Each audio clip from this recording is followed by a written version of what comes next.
that goal is that we should be running most of the services run in standard regional hospitals.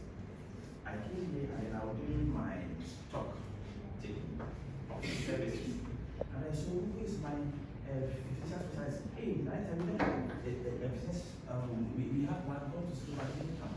Hey, so it's my pediatrician. Hey, that's a kid, I said, what? So how of people we see at the opening every day, about 80% of them will need the service of a physician. It may not be the physicians or specialists, but you still need a physician. The people we are delivering at the level of 15 up to 15, 10 to 15% will need the service of, I won't say a gynecologist, but it is a pediatrician. So when you then have these two, then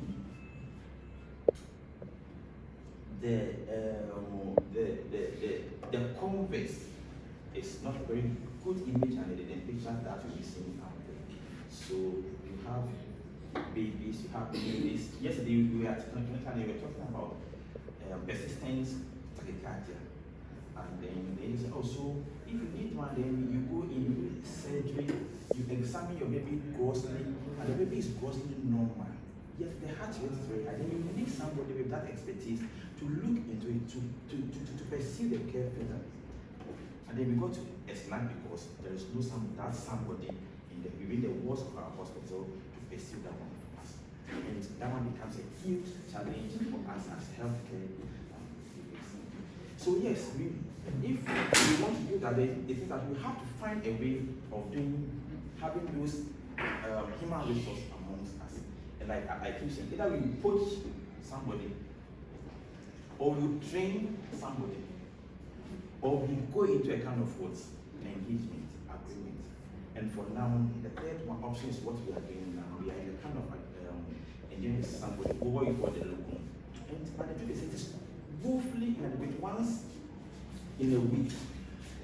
And even once a week, maximum 6-7 hours, and then the person is gone back. And then find a way to make the place happy, or happier for whoever we want to. So that the person will come and they will want to stay, and not comes and then lives within a year or two.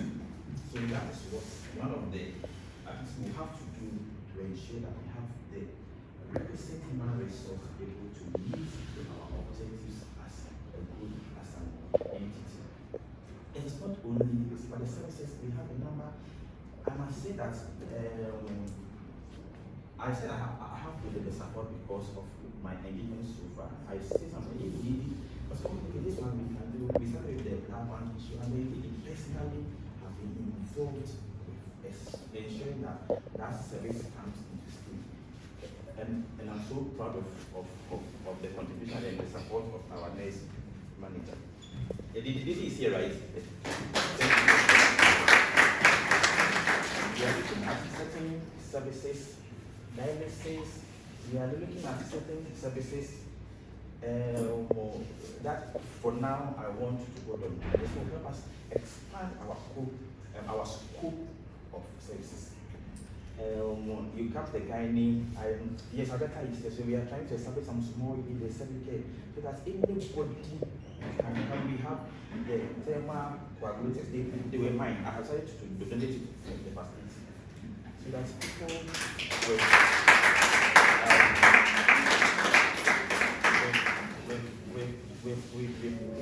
I work for the pre-malignant lesions.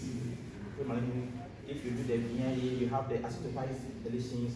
When you do the VLI is the visual inspection under glucose iodine. Then you see suspicious areas, you biopsy them where you need to do colposcopy. And I'm lobbying very hard with National to give us at least one colposcopy so that our unit becomes on whatever treatment that we want to do, because personally I have been doing and enjoying very well. And then I'm also the type who will always want to practice. I could have come and then sat there as medical director. Let me tell you, let me sign. Just sign the memo and sign at the end of the day. But no, I have spent more than 11-12 years in training, medical schools, specialization, residency, and technical. So there's no point in saying that, look, let me go and practice management. It doesn't really take me seriously. And so I always want to be involved in the care of patients. And so, sorry, I'm also. I also believe that we need to be training ourselves. And again, let me thank the training coordinator. Joy, is she here? Yes, thank you. Totally supportive of whatever we are doing. She'll bring you the reports, she'll call you. Yesterday she called me when I was eating food. And guys, I'll come back. I'm sure I didn't even come back. But she never angry. She went on time. We have all kinds of training, hands-on training, formal training, and any kind of training. But as long as it equips us with the requisite skills, knowledge to do what we are supposed to do, I am elated and I will make sure that it supports you to achieve it. Basically, there was something competent, and you know competence. Oh, is he competent? Is he competent to do this? Yes, he says all. And you know that competence is a three-legged way. When I was talking, I mentioned skills, I mentioned knowledge. But what was the third leg? The third leg is attitude. And attitude, nobody can teach you to be a good person. Nobody can teach you to be a good person. Sometimes it's from training in your background of any entity. When you are doing your own business and you don't have a good role, people will not even patronize what you are doing. And so yesterday we joined our data validation. At the point we got to the OPD attendance. Abigail, are you here? OPD? Yeah. Yes, Abigail. Good morning, how are you? So the total number was 4472 or so. So the person said, Abby, are we doing well or not? And the answer was not forthcoming. Why are we doing 44 in a month? OPD attendance. And then the inpatient was 14.9 or something. Are we doing well? When you look at our bed complement of 182, and then we have a bed occupancy of 50%. Are we doing well? When we say the industry level, let's compare yourself with your peers, not with APAM or with Univa or with, but your peers. Korea, rate, those are your peers. Are you? So it's not about the size, but the proportion. So you are doing 50% as a bed occupancy. Is that okay for you? And the answer obviously is no. The answer obviously is no. If anybody wants to expand your hospital, or we keep saying that the place is always full, the place is always full, the place is always full. Yes, we look at our numbers, and then our numbers.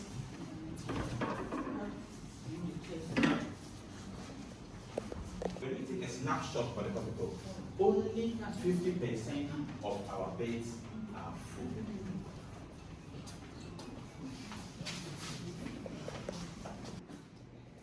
It means that you have to do more.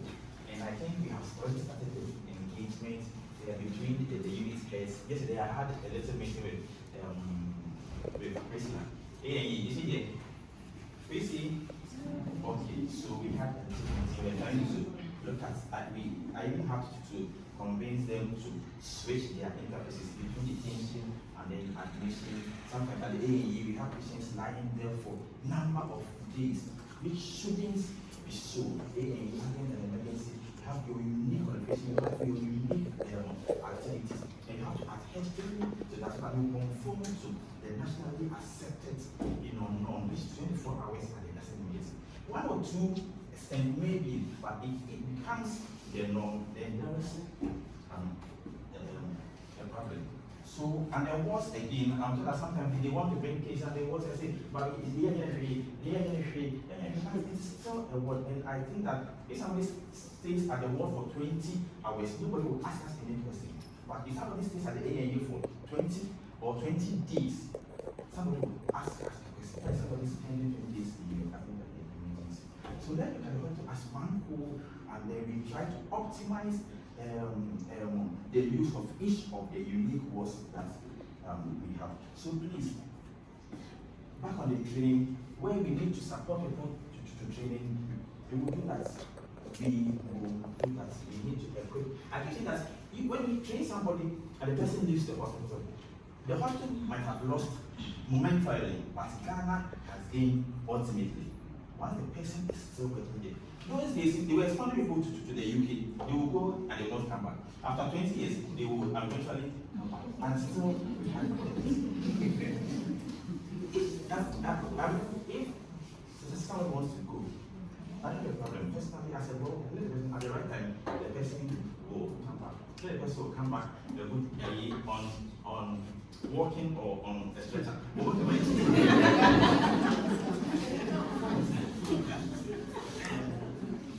So let us invest in ourselves as nurses. Let's invest in ourselves as midwives. Let's invest in ourselves as again, on the goodwill. Goodwill is through consistency, is through customer-friendly initiatives, is through having neat, welcoming environment. Your infrastructure is good, no cobwebs, no loose wires. I mean, all this enhance the perception of the person. Anytime when you go to your friend's house and you have loose wires that almost got you electrocuted, will you go there again?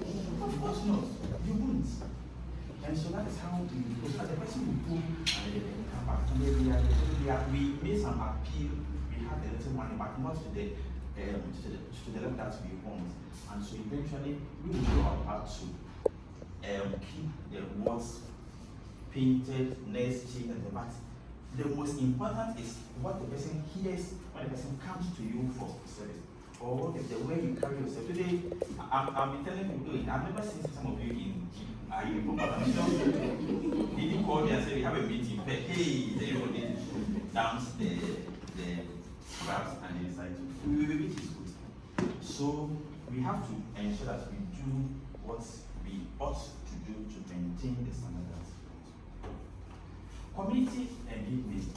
The many times once we mention community engagement, it's like, Gloria, is she here? Oh, okay, Gloria is here, right? So it's like the public health.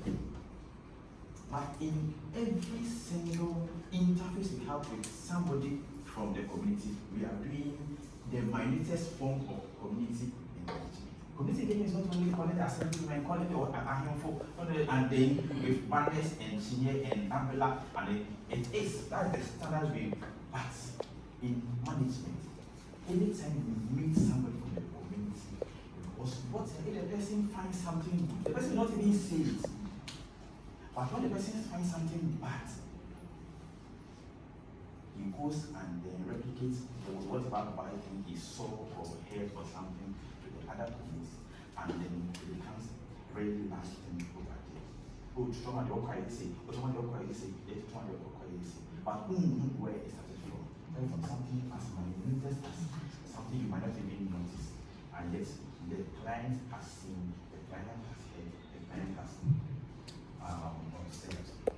So we have to look at all this in the way we engage with our clients. And I'm sure, and I keep saying that nurses and midwives, once they possess something, then once they say that this is what we need to do, they will do. One, their number is huge. Two, they are easily identified by our uniforms or by your uniforms. Doctors, lab people, they don't wear anything, so you cannot identify them by their uniforms. Okay, so please, we need to do things right. Before I come to you, I also want to tell you that from next year, we're going to do unit performance reviews. Quarterly units. Is it unit quarterly or quarterly units? Whatever it is, we are going to do performance reviews. So units, charges. Please, if you have forgotten how to make presentations, go and then learn them, because you're going to stand in front here, either here or here, and then present your human resource, your activities, your achievement, your non-achievement, your going forward, everything so that we know what you have been doing for the period under review. Usually we do quarter, the first quarter, do the half year. We may do the October one before we do the end of the year. My instruction is that you've not been doing it, please. We are going to do this part of our mandate as the hospital. And then one thing again I learned that that's what we is the unit budgeting. Every unit has a unique way or the unique items. Of course, we have general ones and we have the unique ones. And it is also important to note that you as a unit must know that in a year, we say year 2026, we are going to need say 5 or 6 or 10 boxes of gloves, surgical gloves, and then the other ones. We are going to use for 5 bottles or 5 the 5-liter containers of say bleach, of spirit. You have to budget for every single item that you are going to use. And then in return, you also tell us how, when we give you these items, you have the revenue you are going to get from it. And usually give you the data, the standard data. Okay, so for instance, if you take OBGY, instead of saying that, 2025, I had, in the whole year, I had 2,000 deliveries. On the average, a delivery would give me maybe 800. Normal delivery will give me 800. Sales will give me 1,005. So if I had 2,000 SBDs, 500 CS, this one will give me 1,300. So I expect that by a matter of 10% increment, 2026, this is what I expect. So looking at your populations, increment, women in fertility. So you are going to use the data from public health to make your projections. And these are good because it even tells you how hospitals are managed. I get that yours is at a smaller unit level. So you make projections, and then in the course of the year, you can even review your own projections. Yes, I look, remember at the beginning of the year, I think that I will have, but looking at the trend, I think that we've had issues with demonstration of strikes, we've had issues with road access, so let me review my initial normally acceptable. So at the end of the year, we look at what we gave you, and then we look at what you give us. That means your revenue against your expenditure. Sometimes it gives you bargaining shape. But this is what I have. Why am I asking for? Because I know that Mr. Ruth is asking for true light, and I gave back true light maybe and some. I don't accept this, and she may be right because I have raised this amount of money. I've taken this amount of supplies from you, and yet you cannot give me a true light, and I'm forced to do that. But when everything is amorphous, you don't know what is what, you don't know which is which, then it becomes so the accountant will sit there because he doesn't even, he cannot even have looked at what only a loan has been generating. Okay, so going forward, you have to do those units. Every unit I will do, then I will do every unit that we have on the hospital, and then it gives you a level to even pursue whatever you are asking. So at this point, I'll have to make an appeal. And in my initial submission, I said I will need your support. The appeal I need, the support I need from you is commitment. And I know I'm going to get it. The appeal is just to have the backing of the nurses and then the midwives school. And then in return, I also give you whatever support I need to give you to make your work more enjoyable and then more progressive going forward. So on that, I want to thank you once again for giving me some time, just a little time to have this implemented.